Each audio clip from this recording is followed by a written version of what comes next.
Хангалттай. Бид мөнгө хадгалах болон орлогын талаар бодохдоо хэд байвал хангалттай вэ гэдэг асуултыг өөрсдөөсөө асуух хэрэгтэй. Гэхдээ Христэд итгэгч хүний хувьд их хэмжээний мөнгө байхад болно гэсэн мөнгөн дүү байдаггүй.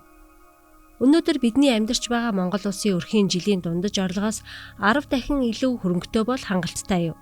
Хэрвээ би мангоны ясыг шүүсгүй болтол нь сорохгүйгээр хайдаг болсон байвал хангалттай мөнгөтэй болсон гэж бодно хэмээн нэгэн хүн хэлсэн байдаг. Мөн та мөнгөнд санаа зовох асуудалгүйгээр тэтгэвртэй гарыг ивэл танд хадгаламж болон хөрөнгө хэрэгтэй гэж нийгмийн даатгалынхан хэлдэг. Гэвч жинхэнэ Христэд итгэгч бидний хувьд мөнгөн дүн тийм их хамаатай байдаг гэж юу? Хангалттай гэдэг үг бол харьцангуй ойлголт.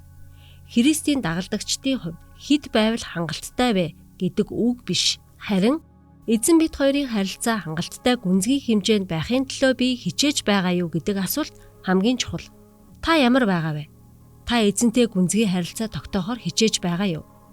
Хэрвээ тийм бол та мангоны ясыг шүүсгүй болтол нь сорж байсан ч хамаагүй хид хідэн өөрчлөлт хийх цаг ирлээ.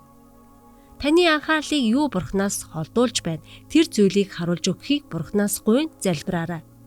Өдөр бүр Христтэй харилцах харилцаа болон итгэлээр шинжлэгдэж байдаг. Ингэснээр та Бурхан бол хангагч, тэтгэгч мөн. Тэрл байхад хангалттай гэдгийг улам мэдрэх болно. Тэр таныг орхихгүй, мөн мартахгүй. Бид 11 болон системчилсэн амлалтын өргөлөө өргөх үедээ өөрсдийн хүслийн адагт Бурханыг нэгт тавьцгаая.